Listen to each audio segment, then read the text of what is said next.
So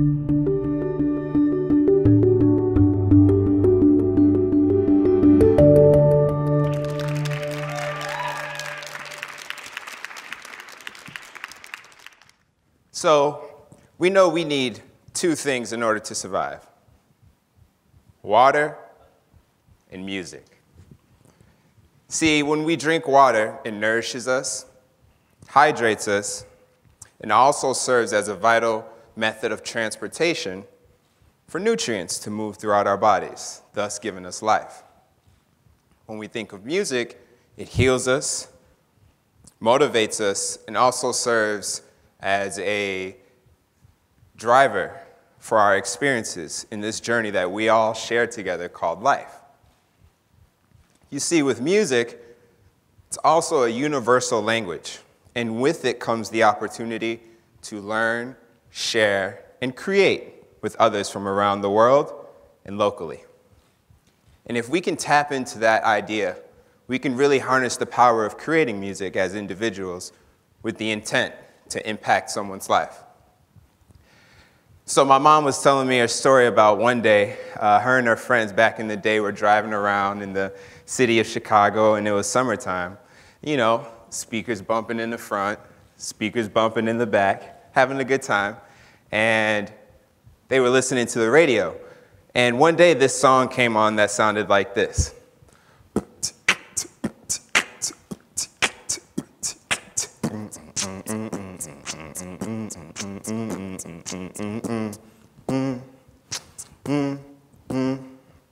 Now, I think we all know what that's from. That's Michael Jackson's Billie Jean, which was released back in 1982. Now, as my mom and her friends were listening to that song, they had grown attached to it because Michael Jackson was such a historical figure and so connected in with the world and with himself. But can you imagine if Michael Jackson had released that song today, utilizing a lot of digital platforms that we have available to us, such as Pandora, SoundCloud, and things of that nature? That song has already made an impact on the world. But can you imagine the impact it would have had today had he released it? So we know that with music, it has such an impact on us and who we are as people. Right now, we have the control to listen to whatever we want to. Well, back then, there were a group of people who would sit around a table in some high tower up in a record company, and these people would control what music would be heard around the world. These people would say, we don't like that. Let's put it back there, or, oh, we like this. Let's send this out over the airwaves. And so we know again that as they would sit around this table thinking about the different music coming in, they would ultimately have control over who would hear it. And these people were known as gatekeepers. Now, we know that when we listen to music, it has certain information that's embedded in it that reflects the social dynamic that the artist or the creator is experiencing at that time. Well, there's a new sheriff in town, and they're here with us today. Yes, you are the new gatekeepers of music. You get to control what we share, what we listen to, and what impact it makes on the world. Currently, right now, in most schools, when students walk into a music classroom and they bring in their instruments, these students then walk into that class with the intent to play it. So these students will sit down, and each will play their own instrument, and they'll learn about melodies, rhythms, and harmonies. So as these students are sitting in that class, the band conductor will walk up to them and say, here's a sheet of music, I'd like you to play it. Here's a sheet of music, I'd like you to play it. And these students, all in synchronization, play the same piece of music as the band conductor stands in the front and conducts them. But can you imagine if those same students walked into class the next day and the teacher, instead of handing them a piece of sheet music, hands them maybe an iPad or some form of technology where they can create music?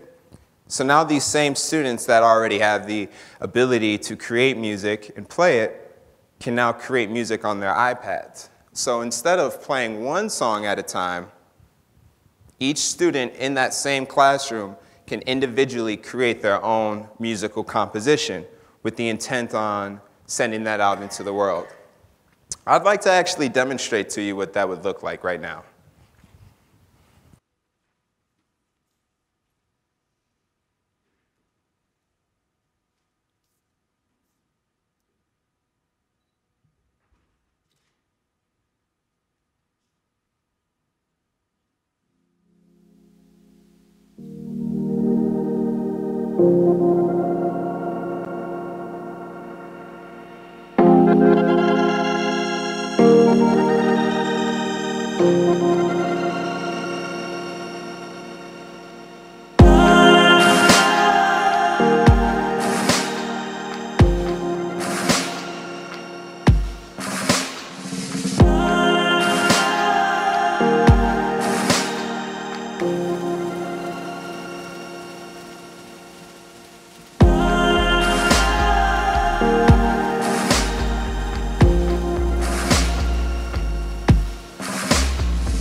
So now we can see how easy it is for all of us to be able to create music instantaneously.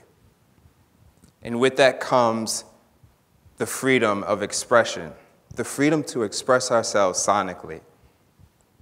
So I'll ask you, what song will you create today that then can be played on the radio for some kids that are driving around Chicago to listen to that may impact their lives forever? Thank you.